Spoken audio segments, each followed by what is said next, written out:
A man sits in the gray dust of an ash heap, scraping open sores on his arms with a sharp shard of broken pottery, who never breaks a rule, never raises his voice, never steps out of line.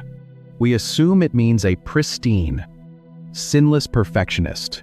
He will make your paths Yashar. If realizing that the Bible is talking about a physical direction rather than an impossible moral standard brings a sudden sense of relief to your chest, you are exactly who this channel is for. Hit subscribe and leave a comment below about what this shifts for you. Because every week, we dig into the ancient language to find the truth hiding in plain sight. So look closely at what this geographical definition means for the man in the ashes.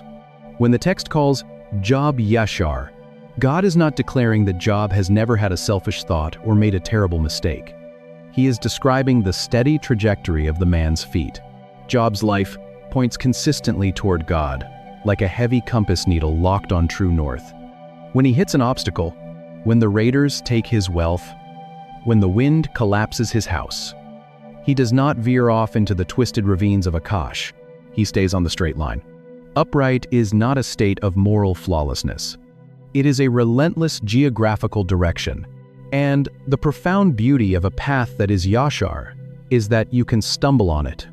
You can trip over an unseen rock. You can fall face first into the dirt and scrape your knees until they bleed.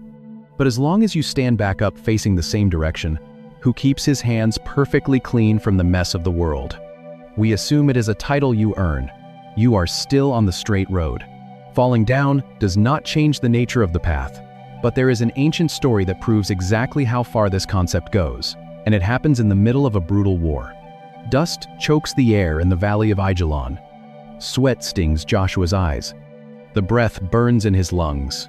The blood of 5 Amorite armies is sinking into the cracked limestone of the battlefield. The Israelites have been fighting since dawn, driving their enemies up the steep pass at Beth Horon and down into the ravines. But the light is failing. The dark is coming. And if the sun drops behind the jagged peaks, the enemy will slip away into the shadows. Joshua looks up at the sky. He does not ask for clean hands. He asks for an impossible phenomenon. He commands the sun to stand still.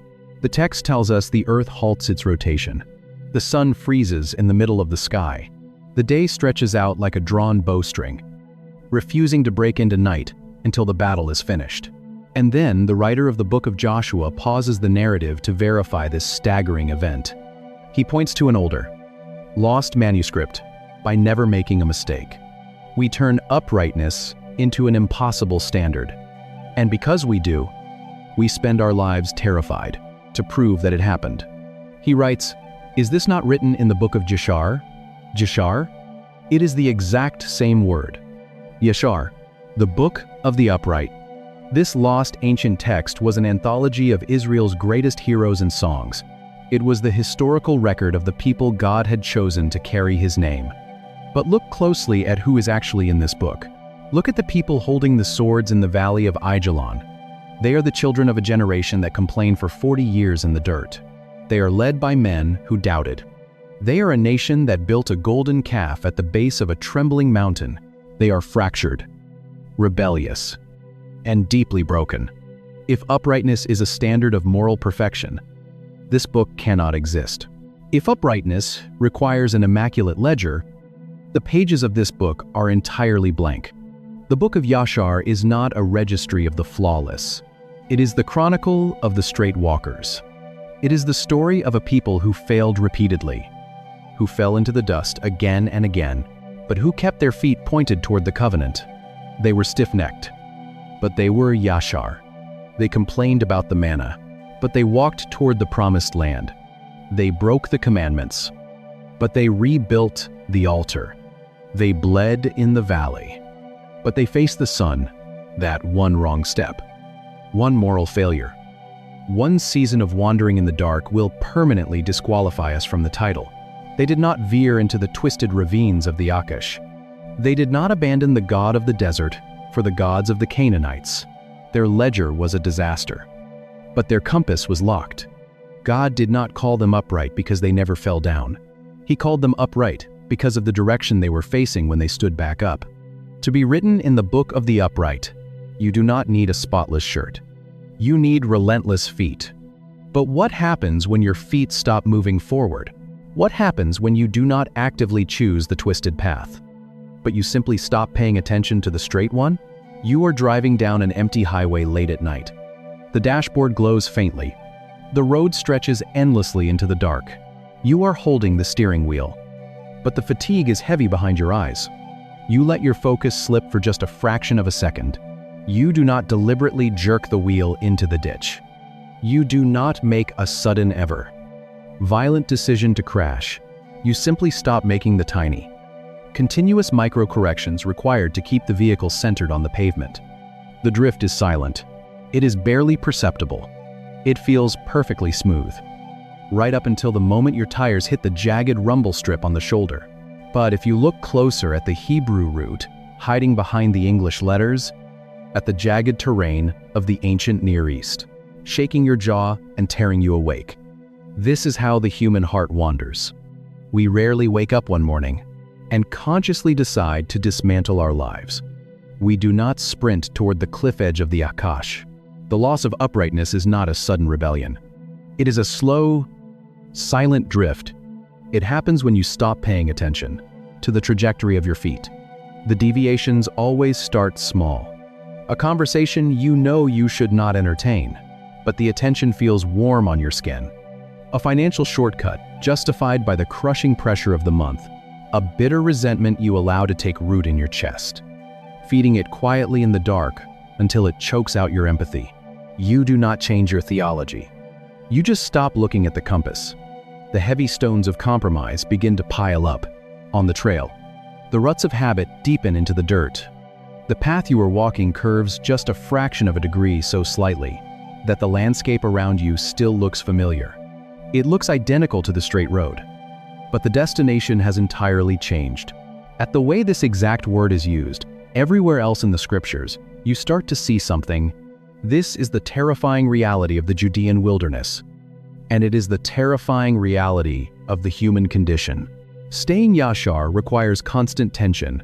It requires the relentless effort of putting one foot in front of the other, in the exact same direction, day after day, when the winding trail looks so much easier on the knees. But what happens when the drift becomes a cultural epidemic? What happens when an entire nation wanders so deeply into the twisted ravines for centuries that they no longer even remember where the straight road lies? When the terrain of the human soul is so buried in heavy rocks and crooked paths that nobody can find their way out? You cannot just hand a blind generation a map. You have to send someone into the dirt to break the rocks. The wind cuts through the reeds of the Jordan River. A man stands waist-deep in the cold, muddy water. His skin is burned dark by the desert sun. His clothes are woven from raw camel hair. It scratches his shoulders. He survives on wild honey and the crunch of dried locusts. For 400 years, the sky over Israel has been silent. The moral perfection reading completely misses. Upright is not a standard of moral flawlessness. It is a direction of travel. No prophets, no fire, no voice in the wilderness. During those 4 centuries of silence, the religious elite in Jerusalem have built the ultimate moral ledger. The Pharisees have constructed thousands of microscopic laws to keep their garments perfectly clean. They have the right titles. They have the right lineage.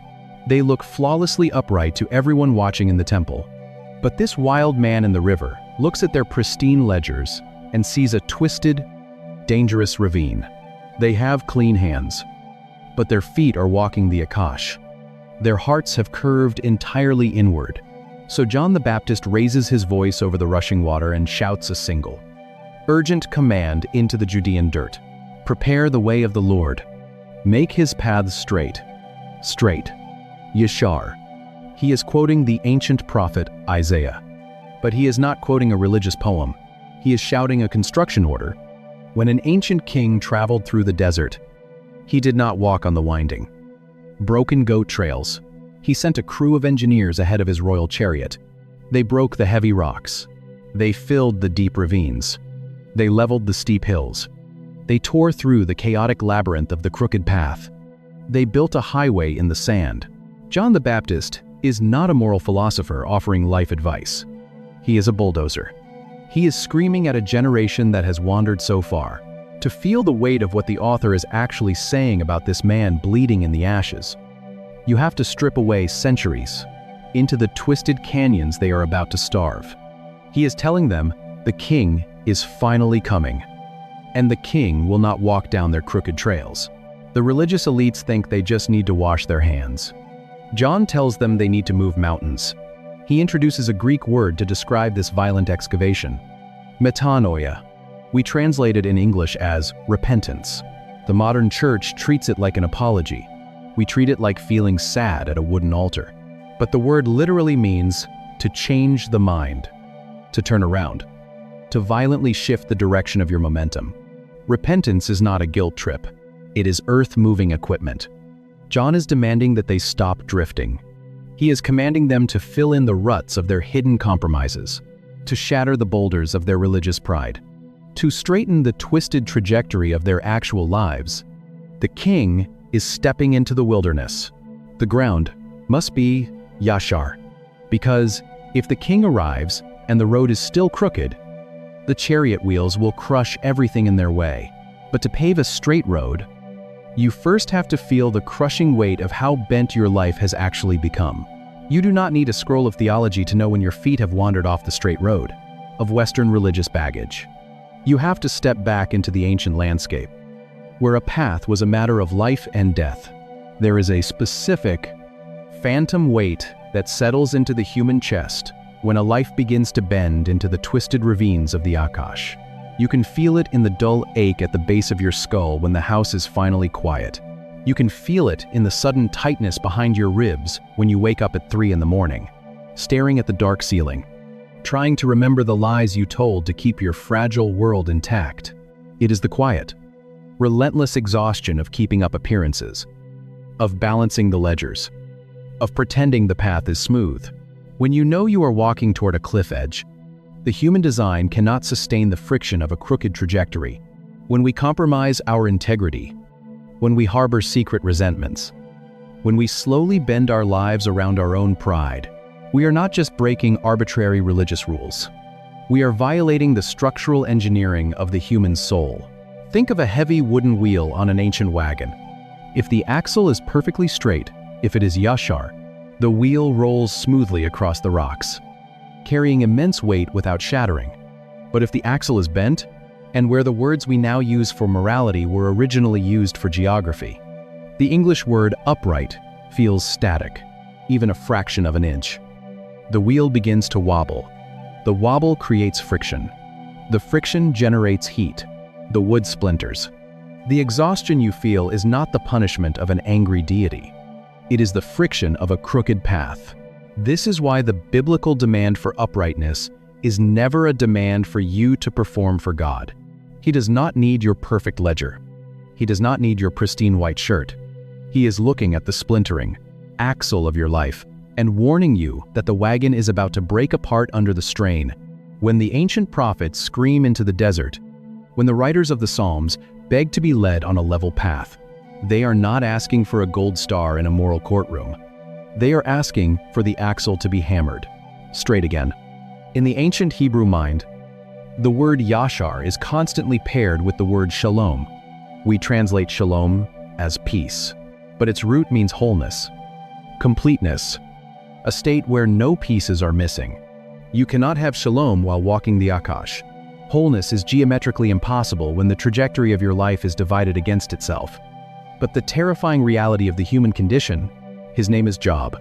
He has just buried 10 children in a single afternoon. He has lost his livestock to raiders.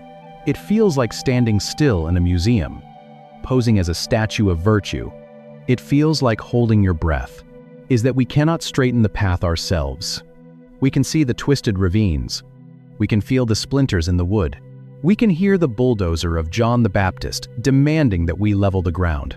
But our feet are too tired to turn around, and the rocks in front of us are too heavy to move. If salvation depends on our ability to excavate our own way out of the labyrinth, we will die in the sand. But the story of the scriptures does not end with a demand for you to build your own highway. It ends with a king who refuses to stay in the palace.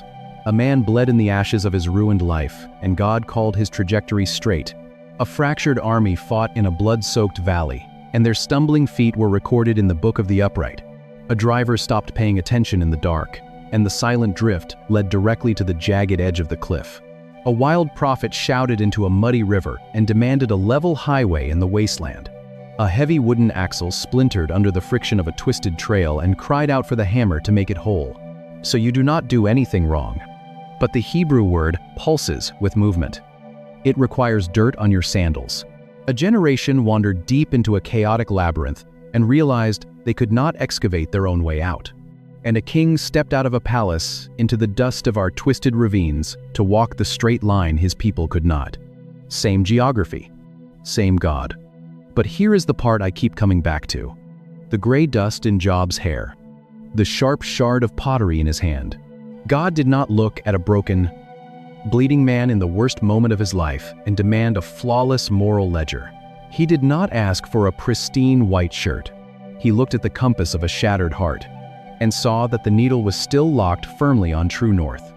If you are in a season where you feel permanently disqualified, if the heavy stones of compromise have slowly pulled you off the main road, if the friction of a crooked path has left you exhausted, staring at a dead end, convinced that your failures have entirely erased your standing with the divine, the king is not asking for your spotless resume. He is asking for your feet. Uprightness is not the absence of falling down in the Judean dirt. It is the direction you choose to face when you finally stand back up. If this opens something in you, it requires momentum. When you uncover what this word actually means, it changes how you read every demand for righteousness. Subscribe. Leave a comment. Even one word helps. Share this with someone who is exhausted by the crushing weight of religious perfectionism. Pray for us as we keep digging into these texts.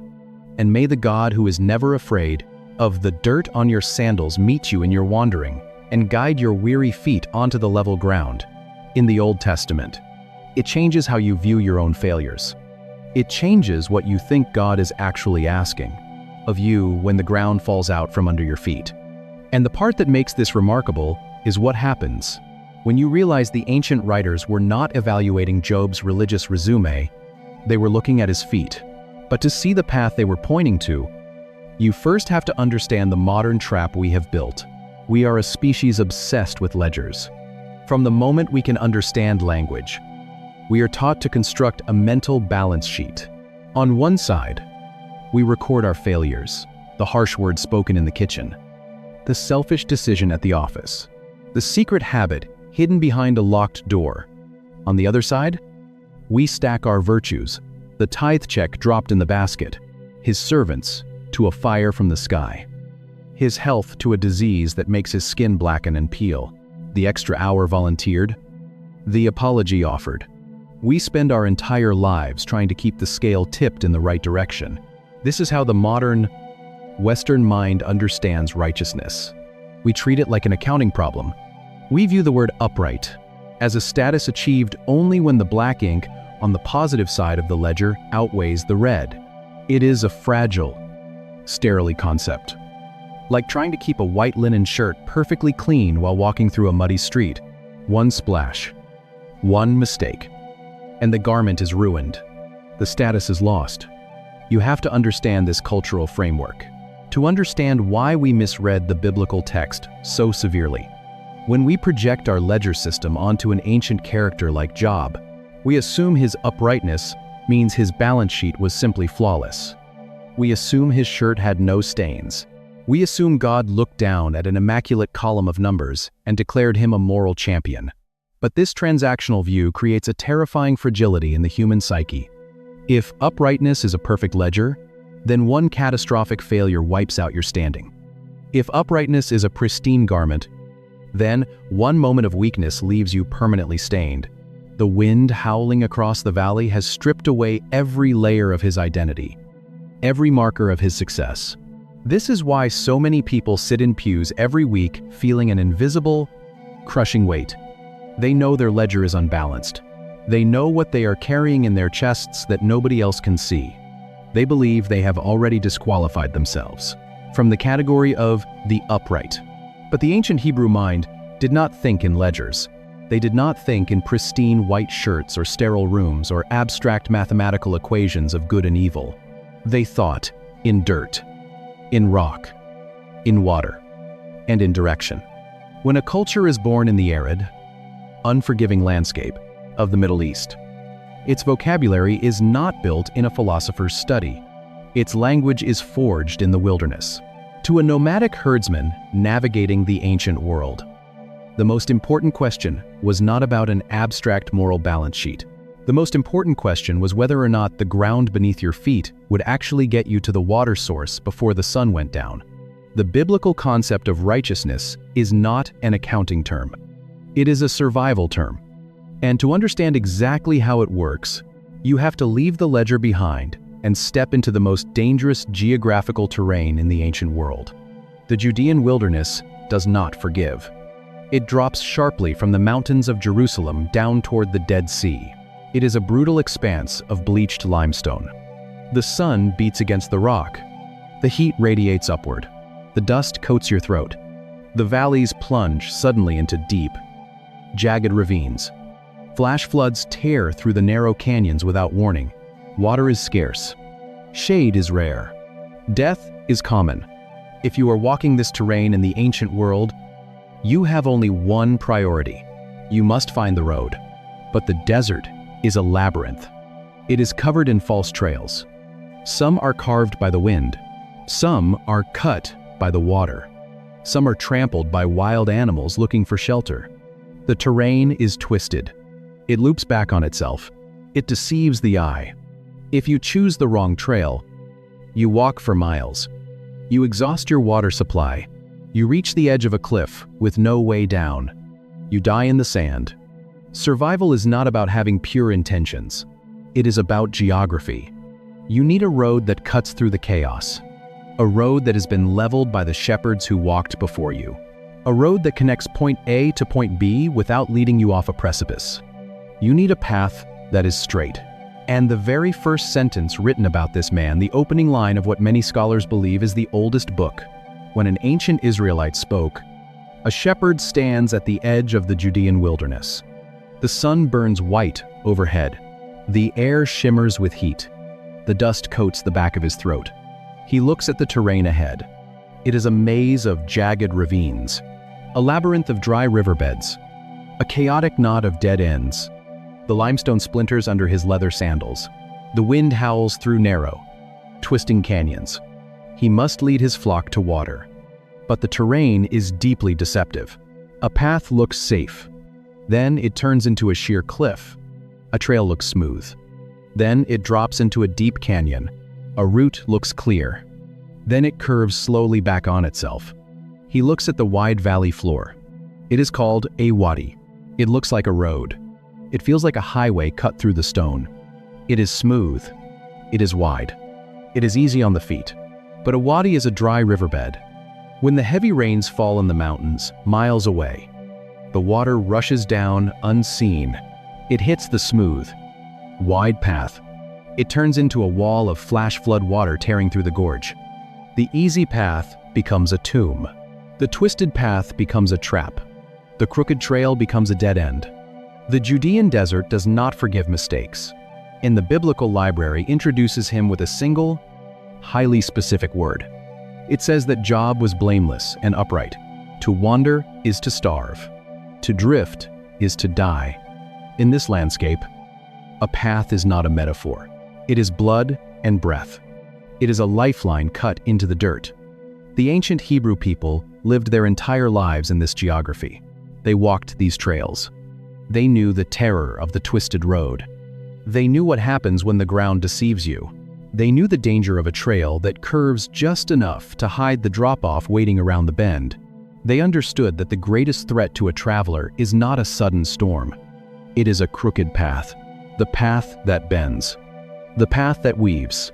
The path that distorts the truth of the landscape. And so, when these desert nomads needed a vocabulary to describe how a human being should relate to God, they did not invent philosophical terms. they did not build a ledger. They did not look to a pristine courtroom. They looked to the dirt. They looked at the trails cut into the rocks. They looked at the winding, treacherous ravines. They looked at the straight, level roads that actually led to the water. Righteousness is not a legal category. It is a geographical direction. Morality is not a spotless shirt. It is a safe road through a deadly place. Most people read that English translation and assume they know exactly what it means. Upright. It sounds like a posture. The writers of the Hebrew scriptures took the physical reality of walking through a hostile desert and mapped it directly onto the human heart. They saw that the human soul is just like the Judean wilderness. It is prone to wandering. It is easily deceived. It naturally bends toward the crooked path. It wants the smooth wadi that leads to a flood. It wants the twisting trail that leads to the cliff. But there is a way through the rocks. There is a way that does not twist. There is a way that does not bend. Which brings us to the exact word the author of Job uses to describe the man bleeding in the ashes. And, more importantly, the word that defines its exact opposite. Because to understand the path you are supposed to walk, you first have to look at the Hebrew word for the path that gets you killed. When you open the book of Proverbs, you do not find a list of abstract theological concepts. You find a map. Proverbs chapter 10, verse 9 draws a sharp, terrifying contrast between two different kinds of lives. The English translation reads, "Whoever walks in integrity walks securely, but he who makes his ways crooked will be found out." Of moral superiority. It sounds like a religious checklist. When we hear the word upright, we picture a man with a perfectly ironed collar. The word translated as crooked is the Hebrew verb akash. It means to twist, to pervert, to distort. It is the physical image of a tangled rope or a trail that weaves aimlessly into the rocks, leading the traveler away from safety. In the ancient Hebrew imagination, sin is not primarily a stain on a white shirt. It is an akash, a crooked deviation, a path that bends away from reality. But the author of Job does not use akash to describe the man bleeding in the ashes. He uses its exact opposite. The word translated as upright in Job chapter 1, verse 1 is the Hebrew adjective Yashar. Yashar appears over 100 times in the Old Testament, and its most literal meaning has absolutely nothing to do with moral perfection. The root means to be straight, to be level, to be even. It describes a physical road where the heavy stones have been cleared away and the deep, dangerous ruts have been filled in with dirt. It is a geographical term for a path that goes directly forward without twisting, without wandering, and without hiding a deadly drop-off around a blind corner. You see this exact same word again in Proverbs 3, verse 6, when Solomon writes, "In all your ways acknowledge him, and he will make your paths straight. You have wandered into the twisted ravines, not by choosing to be crooked, but by failing to actively remain straight." Every piece of evidence that God favors him, until there is nothing left but a man bleeding in the dirt.